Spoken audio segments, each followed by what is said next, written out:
Nós temos aqui o afilhado dessa grande heroína que encontra-se nesse banner. Por favor.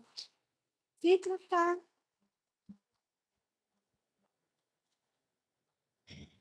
Ela também está aqui. Aqui nós temos, por favor. Vem cá. A nossa grande heroína que ainda se encontra viva, Virgínia Portocarreiro, a neta dela. Daniel. Daniel, que é primo, sobrinho, neto, eu falo, alguma coisa, parente muito chegado, de Helena Ramos, também uma enfermeira nossa. E aqui, uma foto mais próxima da nossa querida Inácia. Mas não temos nenhum parente, né? Eduardo, se você puder ajudar, você não ficar sozinho aqui. E todos vocês sabem que a minha mãe era a Ciarnô Sampaio, e essas grandes mulheres, às vezes esquecidas na história e no recorte da FEB, porque elas eram apenas 73, 67 do Exército e 6 do primeiro grupo de caça aéreo que vinha a ser a nossa FAB, Força Aérea Brasileira. Aqui ao lado, nós temos duas grandes entusiastas que fazem questão de trazer, e aí eu lembro do general Padilha, quando ele abriu, e ele me trouxe uma bela de uma memória afetiva. E aqui nós estamos fazendo memória. E essas duas grandes mulheres aqui, elas fazem questão de trazer a história delas. Então, a primeira, a Cláudia está com o uniforme. Pode vir mais ao centro para te verem?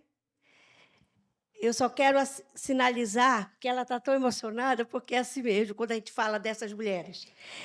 Esse capacete aqui tem história. As nossas enfermeiras não usaram de fato, mas de direito, para compor até a higiene pessoal delas, porque elas realmente só ficaram com bibico. Mas as nossas enfermeiras da Força Aérea Brasileira, elas sim utilizaram. Tá? Ok. E Renata está com uniforme de trabalho. As roupas que as nossas enfermeiras levaram foram inoperantes no serviço. Então, esse uniforme é uma réplica do uniforme americano utilizado no front. Ele tem apenas um sistema de amarração, e aí era tudo muito fácil para poder, numa hora de correria em ambiente hospitalar, elas fazerem a troca do uniforme. Obrigada, Renata. Obrigada a todo mundo.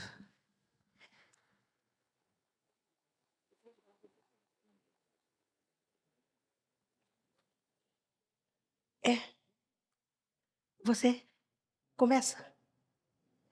Pode ligar? Onde? Assim. Vocês estão vendo um colega aqui? Tem aluno? Ex-aluno? Então, vocês vão... Esse aqui foi um aluno por volta de, eu acho que 93, 94, depois ele foi embora para Brasília, em 95 retornou. Então, o documentário que vocês vão assistir é de um aluno dessa casa, o Ruiter Curvelo. E eu o conheci no primeiro Festival Militum, eu fui jurada, e foi um filme dele que eu votei por premiação, porque era o único documentário que trazia um protagonismo feminino. Porque é muito lindo, gente, quando se fala de guerra, Segunda Guerra, essa coisa toda, os homens, os nossos heróis. E aí, o filme dele era sobre o protagonismo de uma médica, uma enfermeira, no Haiti. E eu falei para ele assim: olha só, eu votei no teu filme porque é impressionante, porque mulher não existiu nesse protagonismo todo, né? Desses anos aí. Aí ele olhou, e eu disse assim: por que tu não faz um filme sobre as enfermeiras? Ele disse: que enfermeiras? Eu disse: da FEB. E teve mulher na Segunda Guerra? Ele foi aluno aqui. Eu disse: teve. E tu te interessa? Ele disse, totalmente. Você mora onde? Eu disse, eu moro em Brasília. Ele disse, eu também. E tudo começou assim, tá? Aí, pode passar? Esse documentário, aqui está uma lista de indicações e premiações que ele teve por todos os 5 continentes. Gente, no Brasil ele teve apenas 2 premiações, mas pode ir baixando? Olha aí, todos os lugares que esse simples documentário, tal a importância que lá fora é dado à história da Segunda Guerra. E, olha, eles ficaram enlouquecidos por verem protagonismo feminino que tão poucos aqui conhecem, né? Então, é isso. Agora, passou todos? Vai virando? São mais de 60 premiações que esse documentário teve, ok? Agora a gente vai passar para o... Chama-se Pelos Olhos de Araci. Na verdade, toda a tratativa com ele, com todo o material que eu entreguei, era para ser um filme chamado Enfermeiras da FEB. E depois que ele já estava com o filme pronto, eu entreguei o diário da minha mãe. Aí ele me liga e disse assim, olha, eu mudei tudo. Eu disse, como assim? O filme vai ser... A protagonista vai ser sua mãe. Eu disse, não, mas eu quero que fale de todas as enfermeiras. Mas aí ele deixou o nome da minha mãe e, no final, tem a inclusão de todas elas. Ok? Mosqueiro, Pará, 11 de julho de 1961. É meu intuito deixar nessas páginas algumas passagens da minha vida, para que, ao ir-me deste mundo, os meus 6 filhos tenham maior lembrança da que foi a sua mãe. Araci Sampaio.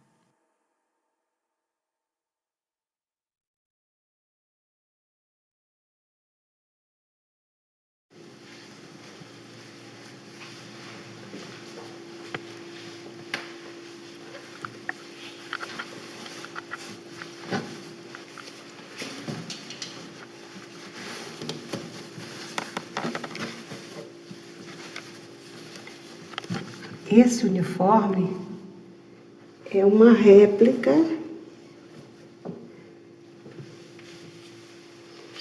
do uniforme que elas utilizaram na formatura aqui em Salvador, na 6ª região, quando elas terminaram o curso de enfermagem na Cruz Vermelha. A criação do Corpo de Saúde da FEB, ela foi dentro do contexto da mobilização do Exército para mandar à Itália. Inicialmente, a previsão era mandar 3 divisões de infantaria, que no final das contas redundou em somente uma, que foi a Divisão de Infantaria Expedicionária, ou a 1ª Divisão de Infantaria. E neste contexto, para dar suporte aos feridos que fatalmente viriam no front, foi criado o Corpo de Saúde do Exército. E dentro do Corpo de Saúde estavam inseridas as enfermeiras da FEB. Então, e foram 67 enfermeiras no Exército e mais 6 enfermeiras na FAB. Total de 73 enfermeiras que partiram para a Segunda Guerra Mundial. Sou sertaneja baiana, nascida a 19 de outubro de 1917, na cidade de Barreiras, Alto Sertão, banhada pelo Rio Grande. Trabalhei no Hospital Santa Isabel e no da Cruz Vermelha. Quando o Exército abriu o voluntariado para mulheres, inscrevi-me no curso de adaptação ao Exército. Era uma recordação de tudo o que havia aprendido no curso de enfermagem, além dos conhecimentos sobre tudo o que compõe o Exército. Na verdade, o Exército brasileiro não tinha, de maneira nenhuma, o corpo feminino. O que já acontecia em países na Europa e nos Estados Unidos. E como eles já estavam na guerra já há muitos anos, e o Brasil só entrou já bem adiantado, o próprio comandante americano solicitou que eles tivessem o corpo de enfermagem feminino. Até porque as enfermeiras americanas já estavam cansadas, já desde o início, né? E, com isso, cada região do Brasil abriu o voluntariado. Quando a gente pensa em guerra, a primeira coisa que a gente pensa é que, se eu tiver opção, eu escolho não ir, né? Que é o que a maioria dos homens recrutados, por exemplo, tentaram, renunciar à guerra. Então, o que me tocava era exatamente saber o que levou essas mulheres a querer ir à guerra, a se voluntariar. E eu comecei a perceber que as motivações vieram de questões muito individuais, muito subjetivas, mas todas elas que marcam algum traço relacionado ao desejo de invenção de liberdade dessas mulheres que foram à guerra. E nesse voluntariado já existiam enfermeiras de curso superior da Escola Ana Nery, as que já eram assim, auxiliares de enfermagem, e a Cruz Vermelha providenciou o curso em vários locais dos estados, né? A partir disso, com esses cursos, elas fizeram o de adaptação ao Exército, o de voluntárias socorristas, e começaram a trabalhar nos próprios hospitais. Continuei a trabalhar no Hospital Militar da Bahia enquanto aguardava a convocação. Essa não demorou e, ao entardecer de um lindo dia de julho, embarcamos num navio, comboiado por 2 destroyers, rumo ao Rio de Janeiro. Eram 5 moças, 2 baianas e 3 sergipanas. Fizemos uma viagem triste. Não se ouvia música, não se acendia luz e todo o tempo levamos os salva-vidas presos na cintura. Ao chegarmos ao Rio, fomos recebidas por militares. Finalmente, na manhã de 19 de outubro de 1944, minha data natalícia, embarquei com mais de 18 colegas num avião que nos deixou, à tardinha do mesmo dia, em Parnamirim Field, em Natal, capital do Rio Grande do Norte. Seguimos num grande avião, num voo direto a Dakar, na África. Voávamos muito alto e um colega sentiu-se mal. Fizemos uma aterrissagem em pleno deserto do Saara e o calor era estúpido. Pernoitamos em Dakar. De lá voamos, fazendo pequenas escalas em Tunísia, Orã e, finalmente, Nápoles. Que destruição na cidade, que triste impressão tivemos. Ficamos alojados num hotel que havia sido luxuoso e confortável, mas, pelos bombardeios, estava muito danificado. O frio era intenso e fiquei logo com grande resfriado e dores de ouvido. Não nos demoramos e seguimos em um navio-transporte rumo a Livorno. Na travessia que elas fizeram de navio, tinha muito medo, porque as águas todas estavam com minas, né? Então existia essa sensação de pânico do que podia acontecer. Tem até o momento em que o capitão disse assim: vocês que acreditam em Deus, comecem a rezar. E também eles fizeram uma animação para que todo mundo descontraísse na hora. Nisso surgiu brasileiro, né? Sempre tinha um pandeiro, um violão, e começaram a cantar. A minha mãe, sendo filha de maestro, e ela tocava flauta transversal e cantava. Ela cantou uma música que foi assim, da época, muito conhecida, que era Maria Helena. Tanto que quando chegaram no porto, os fotógrafos e jornalistas entraram já perguntando quem tinha sido a cantora. E essa foto, ela foi publicada numa revista italiana.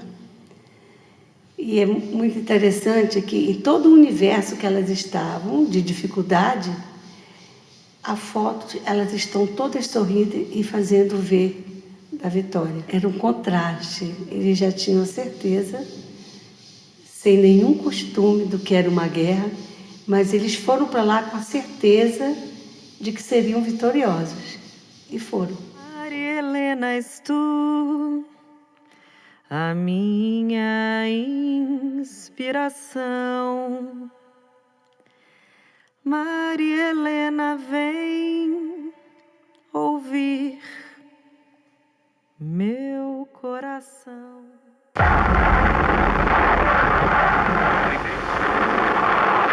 Houve um incidente que nos marcou. Nosso refeitório era próximo ao hospital e havia uma rampa pela qual se descia e resolveram transformá-la em escada. Um soldado brasileiro e um civil italiano foram destacados para destruir a rampa. Ao baterem com as picaretas no chão, houve a explosão de uma mina e os dois foram estraçalhados. O barulho foi horrível e o impacto fez quebrarem-se os vidros das janelas que existiam na enfermaria da ala de cirurgia. Estava eu no compartimento onde se encontrava o tenente Mário Márcio, todo engessado. Pensamos que fosse bombardeio. Depois de o acalmar, dirigi-me para a enfermaria junta e comecei a tirar os pedaços de vidro de cima dos operados.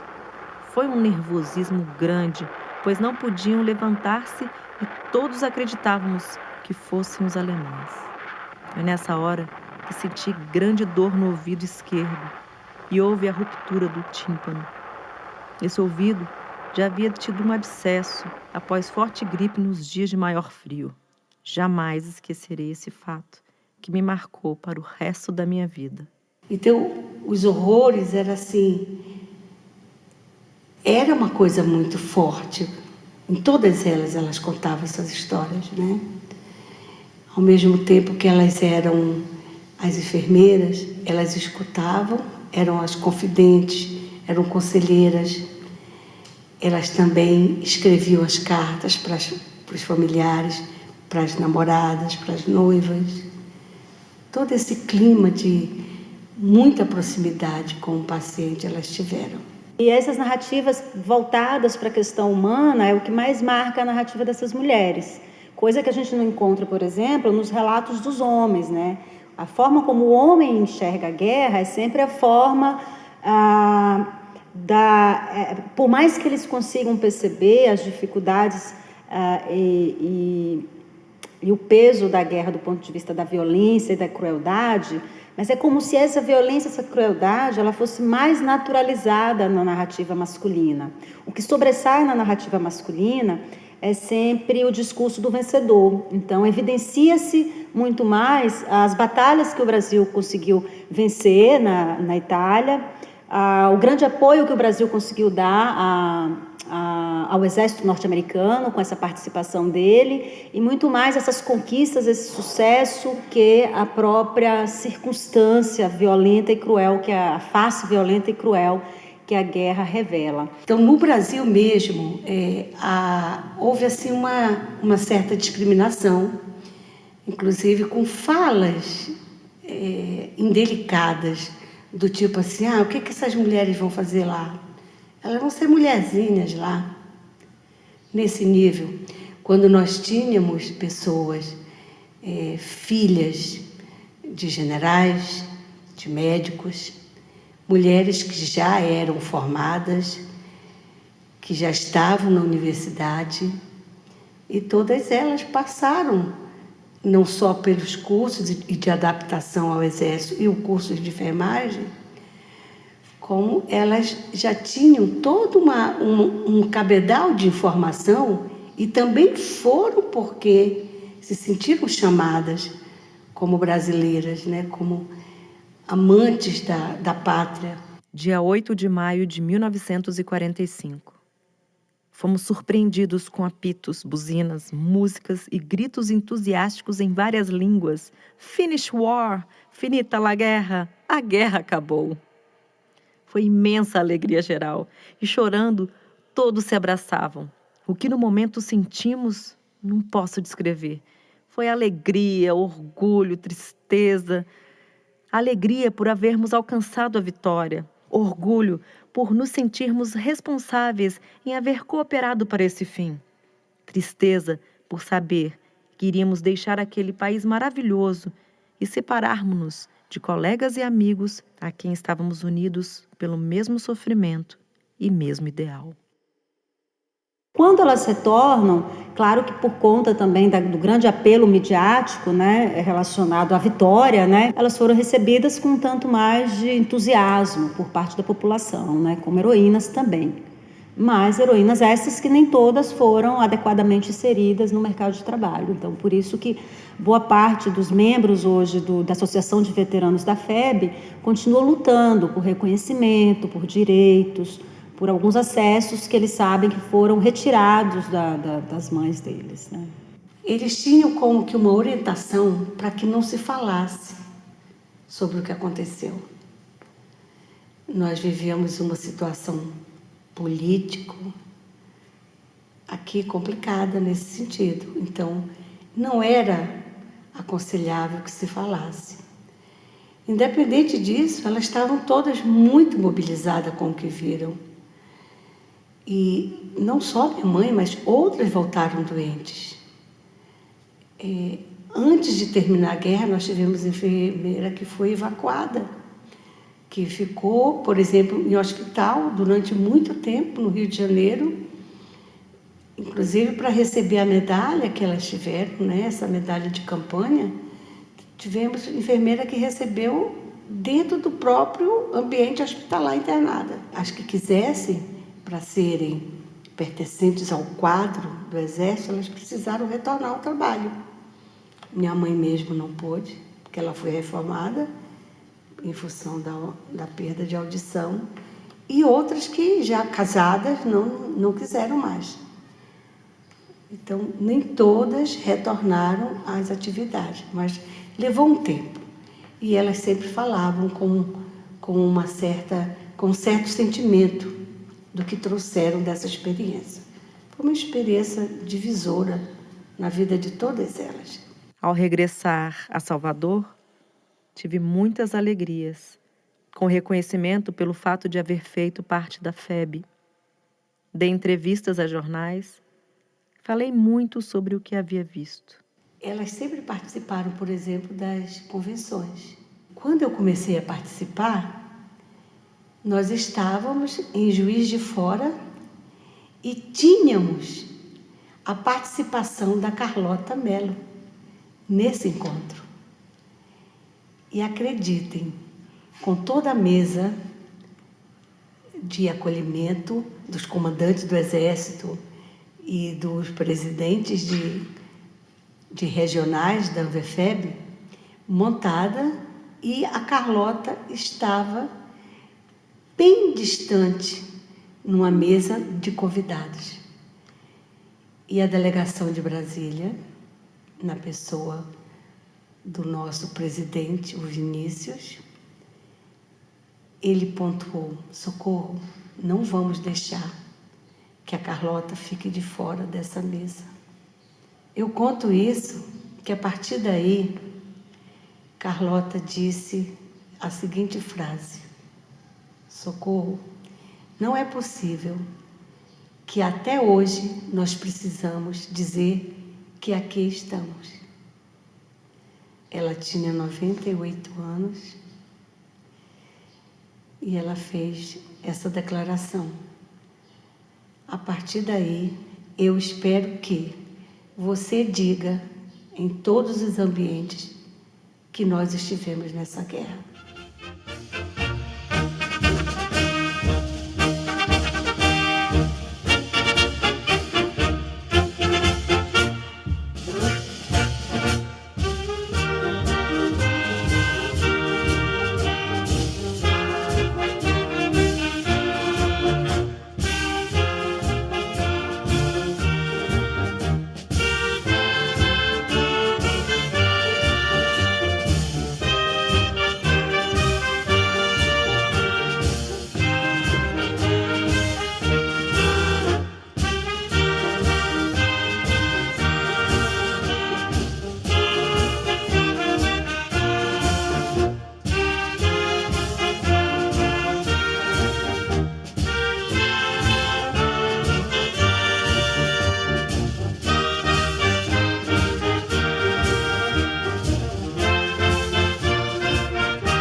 eu espero que esse filme seja passado para os alunos aqui, porque é importante falar que elas estiveram lá. Obrigada.